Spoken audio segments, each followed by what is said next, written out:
Hello students, good morning. Start करते हैं physics lesson 7 प्रत्यावर्ती धारा 11th-12th के लिए। क्वेश्चन नंबर 14 है आपका, श्रेणी अनुनादी परिपथ से क्या तात्पर्य है। श्रेणी अनुनादी परिपथ से क्या तात्पर्य है। इस परिपथ के लिए स्वाभाविक आवृत्ति के लिए व्यंजक प्राप्त कीजिए। तो ये परिपथ है, LCR परिपथ है। ये प्रेरक लगा हुआ है, धारिता लगी हुई है और प्रतिरोध R लगा हुआ है और इसकी प्रत्यावर्ती वोल्टेज V बराबर V0 sin ओमेगा t है। हेडिंग डालेंगे श्रेणी अनुनादी परिपथ।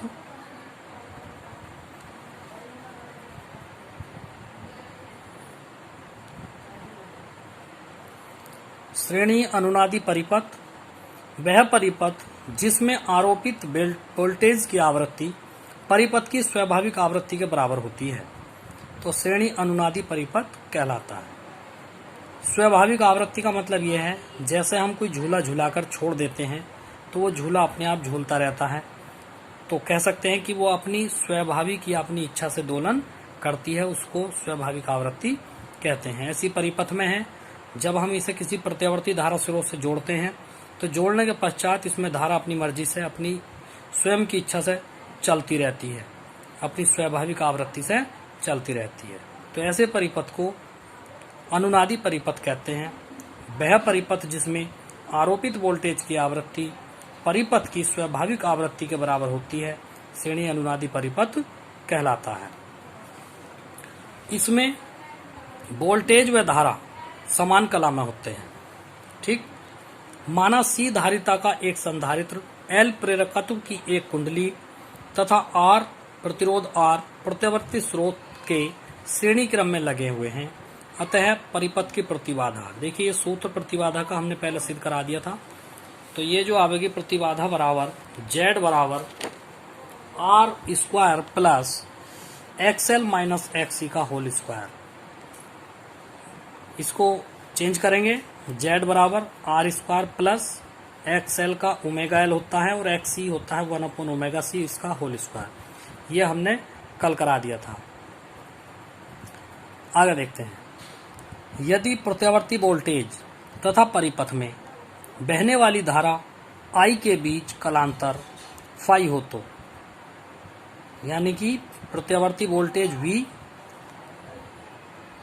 V तथा परिपथ में बहने वाली धारा I के बीच कलांतर फाई हो, तब tan फाई बराबर XL माइनस XC बटे R, ये सूत्र होगा इसका, बराबर XL का मान ओमेगा L लिख देंगे, माइनस XC को लिख देंगे 1 ओमेगा C, ये है। तथा परिपथ में धारा V बटे Z, यदि XL और XC आपस में बराबर हैं तो इसकी जो कला होगी वो 0 होगी, फाई 0 होगा। अतः इस स्थिति में Z जो होगा वो R के बराबर होगा। देखिए, जब हम ऊपर इसको रखेंगे, ये भी और ये दोनों आपस में बराबर कर देंगे तो इससे ये खत्म हो जाएगा, R स्क्वायर बचेगा। R स्क्वायर का वर्गमूल R होता है, तो इसलिए यहाँ पे कह सकते हैं Z बराबर R होगी। अनुनाद की स्थिति में XL और XC बराबर होते हैं, यानी कि ओमेगा L बराबर 1 ओमेगा C। इधर कैंची गुणा करेंगे तो ओमेगा स्क्वायर LC बराबर 1, ओमेगा स्क्वायर यही रहने देंगे, 1 LC हो गया। तो ओमेगा बराबर आ गया 1 √LC। वर्ग हटेगा तो इस पर वर्गमूल चढ़ेगा, ये हो गया 1 √LC। यदि अनुनादी आवृत्ति F हो तो ओमेगा को हम लिख लेंगे 2πf 1 √LC। तो F का मान हमें निकालना है, जो व्यंजक आपको प्राप्त करना है वो F का करना है, यही अनुनादी आवृत्ति है। तो ये होगा 1/2π, इसके नीचे बटे में जाएगा √LC। यही परिपथ की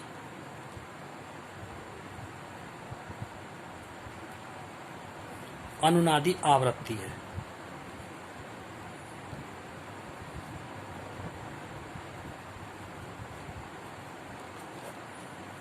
नेक्स्ट क्वेश्चन देखेंगे, 15वां क्वेश्चन है आपका, LC प्रत्यावर्ती परिपथ में विद्युत दोलनों की उत्पत्ति समझाइए। विद्युत दोलन यानी कि विद्युत बिजली के दोलन की उत्पत्ति समझाइए। तो परिपथ में विद्युत दोलन, देखिए, जब किसी आवेशित संधारित्र को किसी नगण्य प्रतिरोध वाले प्रेरक में विसर्जित किया जाता है। कहने का मतलब नगण्य प्रतिरोध का मतलब है जिसमें प्रतिरोध शून्य हो, यानी कि प्रतिरोध ना के बराबर हो। तो जब किसी आवेशित संधारित्र को किसी नगण्य प्रतिरोध वाले एक प्रेरक में विसर्जित किया जाता है तो परिपथ में विद्युत दोलन होने लगते हैं। ये दोलन ही एलसी परिपथ में विद्युत दोलन कहलाते हैं। कहने का मतलब जब किसी संधारित्र को किसी स्रोत से जोड़ा जाता है तो उसमें एक धारा प्रवाहित हो जाती है। यदि तार में प्रतिरोध नगण्य हो तो उसमें जो दोलन होंगे वो एलसी परिपथ में विद्युत दोलन कहलाते हैं। उत्पत्ति: एलसी परिपथ में विद्युत धारा पहले आधे चक्कर में शून्य से अधिकतम तथा फिर अधिकतम से शून्य होती है। ग्राफ के द्वारा बताया था हमने। तो आधे चक्कर में शून्य से अधिकतम जाएगी, फिर अधिकतम से शून्य आएगी। उसके बाद दूसरे आधे चक्कर में पुनः शून्य से अधिकतम तक बढ़कर फिर शून्य तक घटती है। इस प्रकार परिपथ में विद्युत दोलन होने लगते हैं। ठीक है, ये दोलन विपरीत दिशा में होंगे बाद वाले। अगला क्वेश्चन आता है, मोस्ट क्वेश्चन है, ट्रांसफार्मर क्या है, यह कितने प्रकार का होता है, इसकी क्रियाविधि समझाओ। तो ट्रांसफार्मर है, ट्रांसफार्मर अन्योन्य प्रेरण की वह घटना है, कार्य करने वाली एक ऐसी युक्ति है जिसे प्रत्यावर्ती धारा के विभव को परिवर्तित करने के लिए प्रयुक्त किया जाता है। देखिए ट्रांसफार्मर क्या है। ट्रांसफार्मर अन्योन्य प्रेरण के सिद्धांत पर कार्य करता है और इसका कार्य क्या है, यह विभव को परिवर्तित करता है। ठीक किस प्रकार से करता है? इस प्रकार से ये मुख्यतः दो प्रकार के होते हैं। दो प्रकार के इसलिए होते हैं, एक तो उच्च विभव वाले को निम्न विभव में करता है और एक निम्न विभव वाले ट्रांसफार्मर को उच्च विभव वाले ट्रांसफार्मर में बदलता है। तो इस प्रकार से ट्रांसफार्मर दो प्रकार के होते हैं। नंबर 1 अपचायी ट्रांसफार्मर। तो देखिए अपचायी ट्रांसफार्मर क्या होता है। देखिए इसमें दो कुंडलियां होती हैं, एक ये है, इसको प्राथमिक कुंडली बोलते हैं, यानी कि पहली कुंडली, और इसे द्वितीयक कुंडली बोलते हैं।